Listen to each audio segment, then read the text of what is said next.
महाभारत के समय की बात है।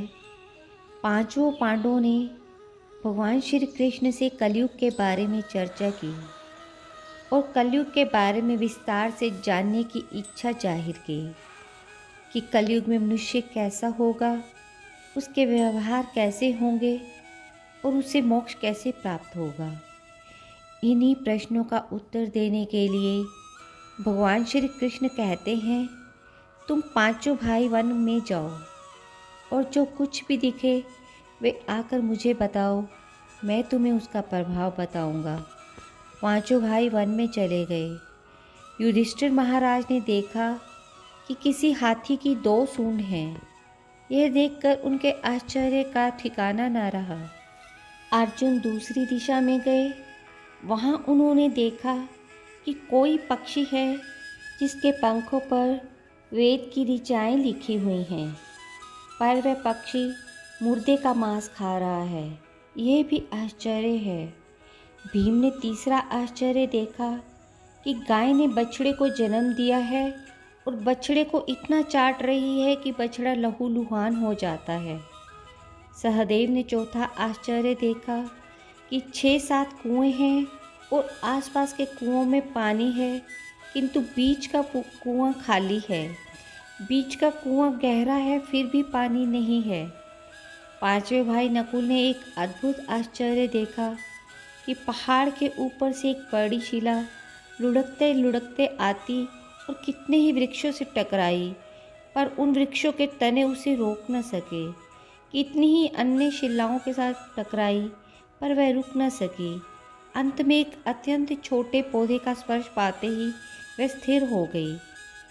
शाम को वे श्री कृष्ण के पास गए और सबने अलग अलग दृश्यों का वर्णन किया। युधिष्ठिर कहते हैं, मैंने 2 सूंड वाला हाथी देखा तो मेरे आश्चर्य का ठिकाना न रहा। तब श्री कृष्ण कहते हैं, कलयुग में ऐसे लोगों का राज्य होगा जो दोनों ओर से शोषण करेंगे, बोलेंगे कुछ और करेंगे कुछ और। अर्जुन ने आश्चर्य देखा कि पक्षी के पंखों पर वेद की ऋचाएँ लिखी हुई हैं और पक्षी मुर्दे का मांस खा रहा है। इस प्रकार कलयुग में ऐसे लोग रहेंगे जो बड़े बड़े पंडित और विद्वान कहलाएंगे, किंतु वे यही देखते रहेंगे कि कौन सा मनुष्य मरे और हमारे नाम से संपत्ति कर जाए। संस्था के व्यक्ति विचारेंगे कि कौन सा मनुष्य मरे और संस्था हमारे नाम से हो जाए। हर जाति धर्म के प्रमुख पद पर बैठे विचार करेंगे कि कब किसका श्राद्ध है। चाहे कितने भी बड़े लोग होंगे, किंतु उनकी दृष्टि तो धन के ऊपर ही रहेगी। ऐसे लोगों की बहुतायत होगी जो परधन को हरने और छीनने को आतुर होंगे, और कोई विरला ही संत पुरुष होगा। भीम ने तीसरा आश्चर्य देखा कि गाय अपने बछड़े को इतना चाटती है कि बछड़ा लहूलुहान हो जाता है। कलयुग का आदमी शिशुपाल हो जाएगा। बालकों के लिए इतनी ममता करेगा कि उन्हें अपने विकास का अवसर ही नहीं मिलेगा। किसी का बेटा घर छोड़कर साधु बनेगा तो हजारों व्यक्ति दर्शन करेंगे, किंतु यदि अपना बेटा साधु बनता होगा तो रोएंगे कि मेरे बेटे का क्या होगा। इतनी सारी ममता होगी कि उसे मोह माया और परिवार में ही बांध कर रखेंगे और उसका जीवन वहीं खत्म हो जाएगा। अंत में बेचारा अनाथ होकर मरेगा। वास्तव में लड़के तुम्हारे नहीं हैं, वह तो बहुओं की अमानत हैं, और बेटियां वो जमाई की अमानत हैं, और तुम्हारा ये शरीर मृत्यु की अमानत है। तुम्हारी आत्मा परमात्मा की अमानत है। तुम अपने शाश्वत संबंध को जान लो बस। सहदेव ने चौथा आश्चर्य ये देखा कि 5-7 भरे कुएं के बीच का एक कुआं एकदम खाली।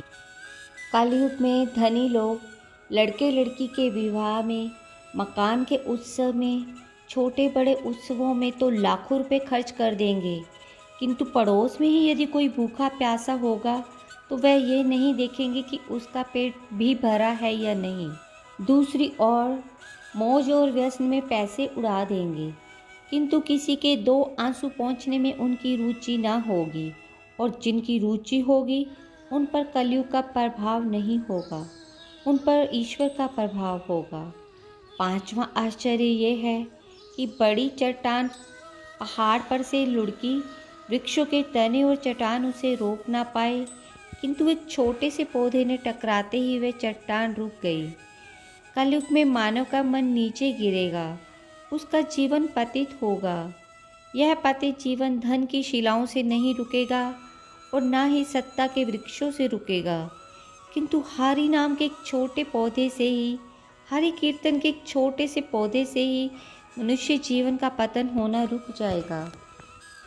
कलयुग केवल नाम आधारा, सिमर सिमर नर उतर ही पारा। अर्थात कलयुग में केवल भगवान के नाम का जाप ही मनुष्य को संसार के गहरे समुद्र से पार लगाने के लिए पर्याप्त है। भगवान के दिव्य नाम का जाप जन्म और मृत्यु के इस चक्र में आनंद, शांति और मुक्ति देगा। राधे राधे। ऐसी ही सुंदर और मनमोहक कहानियों को और सुनने के लिए मेरे चैनल को लाइक और सब्सक्राइब करना ना भूलिएगा और अपनी प्रतिक्रिया नीचे दिए गए कमेंट बॉक्स में दें।